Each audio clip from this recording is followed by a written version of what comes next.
Matthew, everyday audiophile, music lover, and beer enthusiast. Now, I may not have a beer in hand, but I do have one in a cooler right over here. As you probably saw, I didn't post a video last week, and that is really just due to real life things. My wife was out of town for a funeral. I had my in-laws' dog. I had my parents' dog. I even had my neighbor's dog for a little bit. And if you can imagine two deaf dogs that love barking at other dogs, that's pretty much how the weekend went.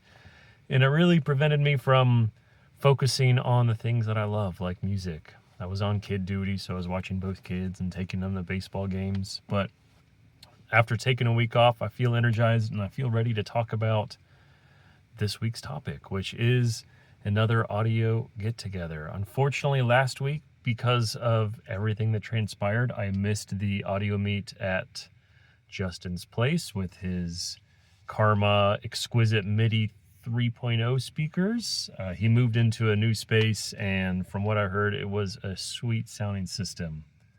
So maybe someday I'll get to head out there again and have a solo listening session. I think that'd be great.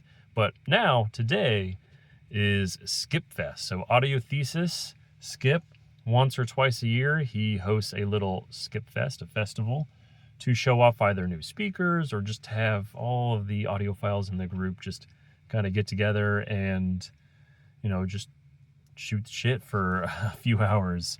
The time range on it is pretty broad as well. It's not a, blocked 3 or 4 hour event. It is noon until whenever people leave, and I've heard that people have stayed till midnight, so that's a long time to host a group of people.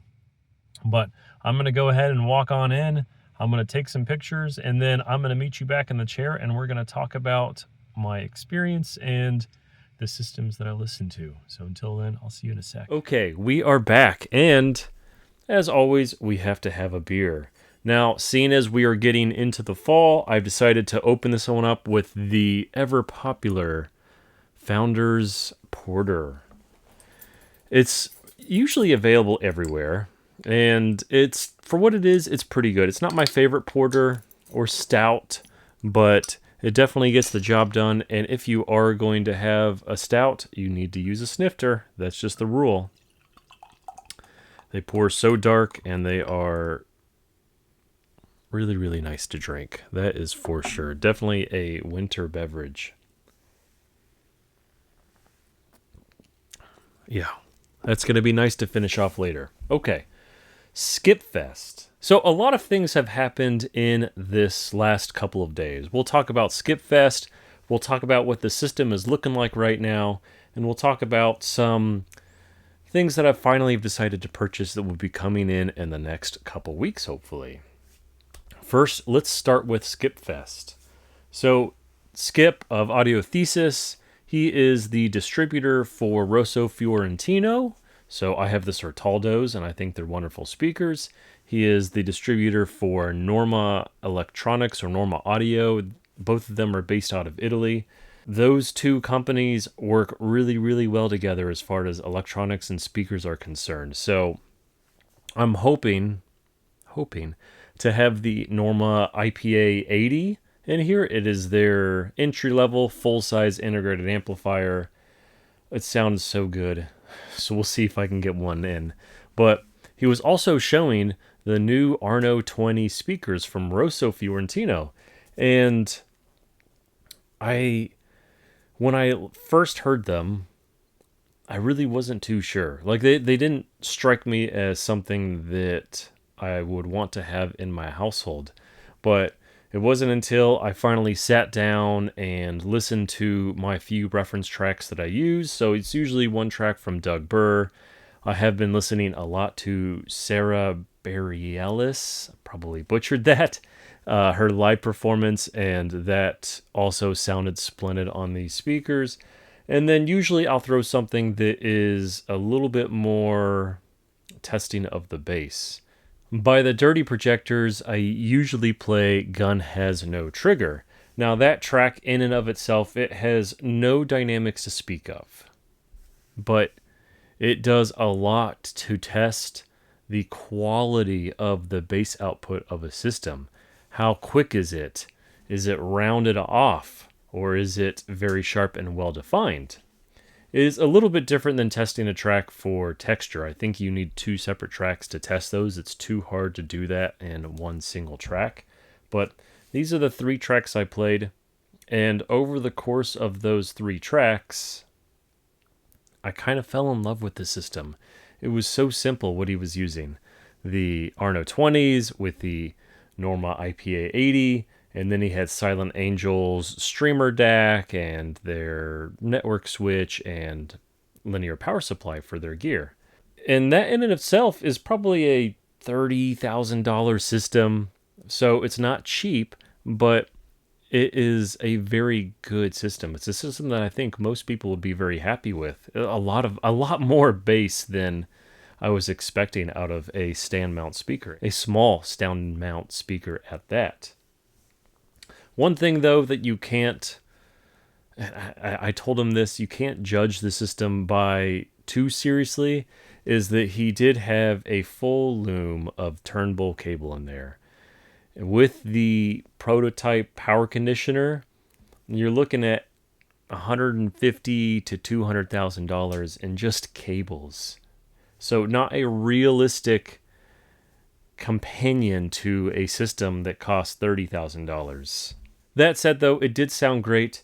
He also had 2 other systems on display. He had the entry-level Elba 2 speakers from Rosso. Those were being powered by an AVM all-in-one. It was really quite nice sounding. Those all-in-ones are where I'm looking for an additional system at my parents' new condo that they just bought. I think it's the perfect balance of performance and lifestyle and ease of use. And, you know, I need it to just work the first time for anyone that isn't me. So, yeah, all-in-ones. We're going to talk about those in a few videos. Additionally, downstairs he had the Arno 40s. Now these were hooked up, but they weren't really playing because he didn't get them set up in a way that he was happy with. Still, it's a gorgeous speaker to look at. I myself would have enjoyed a wood veneer on the side, or the leather that I have here on my Sertaldos. That is certainly super nice to look at. But that's fine. The Elba 2s and the Arno 20s, really, I was there for the socialization. It's been a long time since I've seen Skip, and it's been a long time since I've seen the members of the group. As I mentioned in the intro, I didn't get a chance to go to Justin's last week to hear his Karma speakers. Unfortunately, my wife was out of town, and her parents were out of town, so I had my in-laws' dog, I had my parents' dog, I had my neighbor's dog for a while, so I was living with 4 dogs for a few days and having both kids, and it's a lot of work.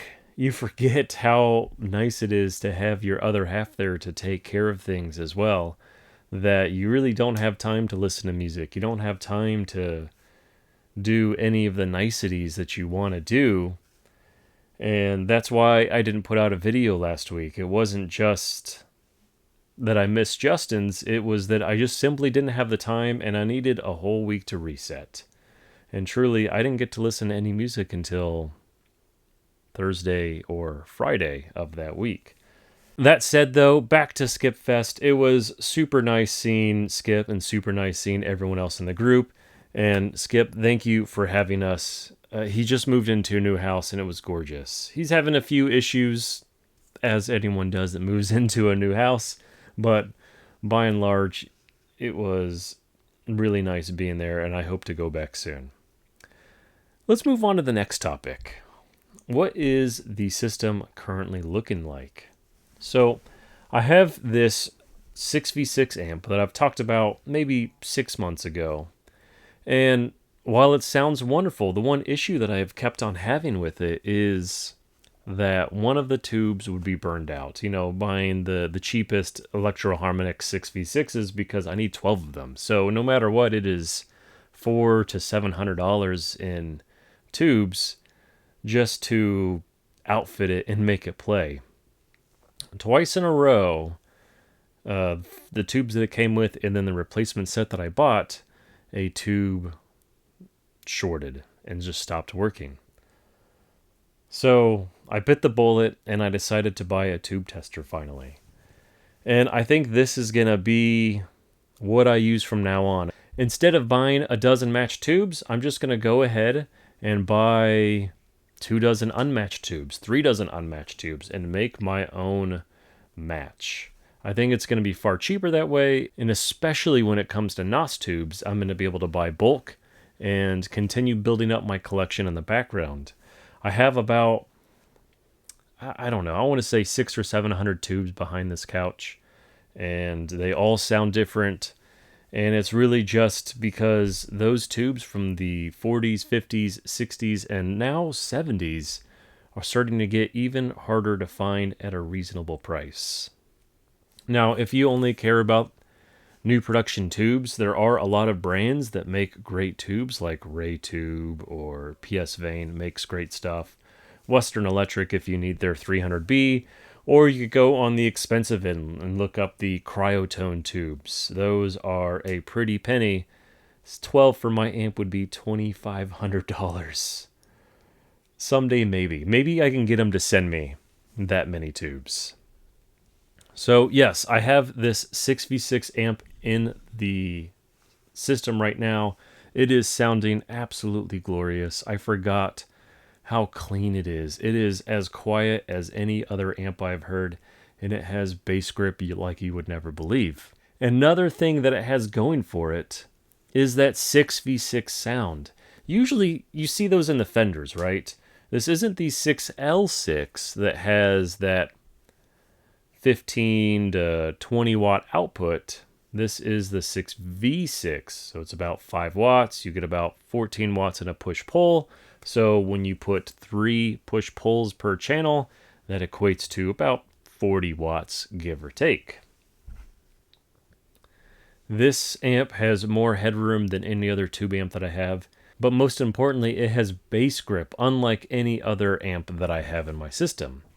The only thing that could match it, probably, is my Riga Osiris, my reference integrated amp, but the musicality on the 6v6 is far more, as is the heat output. It is a space heater for sure. So what does the next few weeks look like? Next week, I'm going to Can Jam in Dallas, so there will be a video about that. I know headphones aren't everyone's thing, and it's not really my thing either, but the leader of the group, Joey, he really wants me to go. I think he secretly wants me to start making more videos on headphones. We'll see. Depends on if he can send me his HE1 to review. But in the coming weeks, you can also expect me to talk about a mystery purchase that I've made. I will be talking about the tube tester when it comes in. I also am getting a record cleaner finally, so I'll be able to talk about that. And we'll talk about a few other pieces that I will be having in the system. So it's going to be a good last couple months of the year. But until then, I will see y'all later. Cheers.